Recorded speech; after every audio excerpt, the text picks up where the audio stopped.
ہیں۔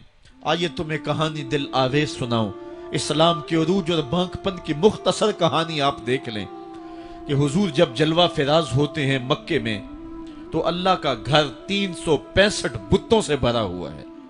وہ دنیا کے اندر خدا کا پہلا گھر اور 365 بتوں کا قبضہ ہے اس گھر کے اوپر۔ پھر حضور آئے اور دعوت دین دی اور آقا کریم علیہ السلام نے ان بتوں کے لوث سے کعبہ کو پاک کیا۔ کہانی اتنی دل آویز ہے کہ حضور نبوت کے اعلان کے 13 سال گزارنے کے بعد جب مکے سے ہجرت کر کے مدینہ روانہ ہوئے تو مسلمانوں کی تعداد 100 سے متجاوز نہیں تھی۔ جن لوگوں نے ہجرت کی ہے تاریخ پڑھیں۔ سن 2 ہجری کو بدر کے مقام پہ حق اور باطل کا پہلا ٹکراؤ ہوتا ہے۔ مسلمانوں کی تعداد 313 تھی۔ جو لوگ گھروں میں تھے ان کی تعداد بھی ساتھ شامل کر لیں، بچے اور خواتین بھی شامل کر لیں، 600-700 لوگ بنتے ہوں گے۔ اور 8 ہجری کو فتح مکہ ہوا اس واقعہ کے 6 سال بعد۔ تو فتح مکہ کے موقع پہ مسلمانوں کی تعداد جو سپاہیوں کی تھی وہ 10,000 تھی۔ اور پھر 8 ہجری کو یہ واقعہ ہوا ہے تو 10 ہجری کو حجۃ الوداع ہوتا ہے۔ 10 ہجری کو حضور کے سامنے جو لوگ بیٹھ کے خطبہ سن رہے تھے ان کی تعداد 1,44,000 تھی، اور جو گھروں میں لوگ شامل تھے ان کو بھی ملائیں تو 6 لاکھ تک پہنچتی ہے۔ حضرت صدیق اکبر رضی اللہ تعالیٰ عنہ 2 سال 2 ماہ اور کچھ دن تخت خلافت پہ رہے ہیں، اور آپ کے ادوار کی فتوحات کو اگر اس کی ایوریج نکالیں تو ایک دن میں 80 مربع میل علاقہ روزانہ فتح ہوتا ہے۔ حضرت عمر کا دور دیکھیے، حضرت عمر کے زمانے میں اسلامی حدود 23 لاکھ مربع میل تک پھیل گئی ہیں۔ محمد بن قاسم جب سندھ میں آیا ہے تو یہ بہت بعد کی کہانی نہیں ہے، یہ 92 ہجری کی کہانی ہے۔ ابھی صحابہ موجود تھے۔ ادھر اندلس کے دروازے پہ طارق بن زیاد دستک دے رہا ہے تو وہ تابعی ہے، اور یہ بھی 92 ہجری کی کہانی ہے۔ ادھر سندھ تک مسلمان پہنچ گئے، ادھر وہاں تک پہنچ گئے۔ آپ چائنا میں جا کے دیکھیں، حضرت سعد بن ابی وقاص صحابی کی قبر وہاں ہے، وہ وہاں تک پہنچے۔ ماوراء النہر کا علاقہ بھی فتح ہو گیا، ادھر آرمینیا تک پہنچے۔ یہ تھوڑے سے عرصے کے اندر عظیمتوں کی کیسی داستان رقم کی۔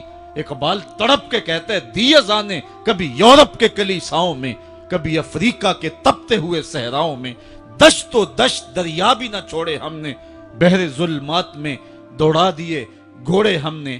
آج دیکھیں جا کر کے جبل طارق کو، جہاں وہ 500 قدوسی وہاں نکلے تھے، وقت کے حکمران نے اپنے جاسوس کو بھیجا، دیکھ کیا وہ کون لوگ ہیں، کہاں سے آئے ہیں اور کتنی تعداد ہے۔ تو جا کر کے جاسوس نے کہا پتہ نہیں زمین سے نکلے ہیں یا آسمان سے اترے ہیں، اور ان کی تعداد 500 سے آگے پیچھے ہے۔ اور پھر ان 500 لوگوں نے یورپ کے دروازے میں داخل ہو کر کے حق اور باطل کے اس مارکے کے اندر وہ عظیمت کی داستانیں رقم کی کہ اقبال خراج پیش کرتے ہوئے کہتا ہے، یہ غازی یہ تیرے پراسرار بندے جنہیں تو نے بخشا ہے ذوق خدائی، دو نیم ان کی ٹھوکر سے صحرا و دریا، سمٹ کر پہاڑ ان کی ہیبت سے رائی، دو عالم سے کرتی ہے بیگانہ دل کو، عجب چیز ہے لذت آشنائی، شہادت ہے مطلوب و مقصود مومن، نہ مال غنیمت نہ کشور کشائی۔ وہ کہانی کتنی دل آویز ہے۔ اے سرزمین اندلس ہے یاد تجھ کو، تھا تیری ڈالیوں پہ کبھی آشیاں ہمارا، چین و عرب ہمارا، ہندوستان ہمارا، مسلم ہے ہم، وطن ہے سارا جہاں ہمارا۔ پوری دنیا پر اسلام کے پھریرے لہرا رہے ہیں اور اسلام کے جھنڈے لہرا رہے ہیں۔ حضرت عمر رضی اللہ تعالی عنہ کا زمانہ ہے جب یروشلم فتح ہوا۔ حضرت ابو عبیدہ بن جراح رضی اللہ تعالی عنہ حضرت عمر کو دعوت دیتے ہیں کہ آپ مدینے سے چلیں اور یروشلم میں پہنچیں۔ حضرت عمر مدینے سے چلتے ہیں، کتنا بڑا قافلہ لے کر کے، کتنا پروٹوکول ہے۔ حضرت عمر اکیلے اور ساتھ ایک غلام، اور اونٹ بھی ایک، باری باری سوار ہوتے ہیں۔ کبھی غلام سوار ہوتا ہے، کبھی عمر سوار ہوتے ہیں۔ حکمران تو وہ تھے لوگوں کی دہلیز پہ امن دینے والے، لوگوں کی چوکھٹ پہ جو ہیں وہ نور بانٹنے والے۔ آج کے حکمرانوں نے تمہیں رمضان المبارک کے اندر لوڈ شیڈنگ کا پیکج دیا ہے، اور آج بچے بھی تڑپ رہے ہیں اور جوان بھی سسک رہے ہیں، اور ماہ سیام میں جن اذیتوں میں قوم کو مبتلا کر دیا ہے وہ کسی سے مخفی نہیں ہے۔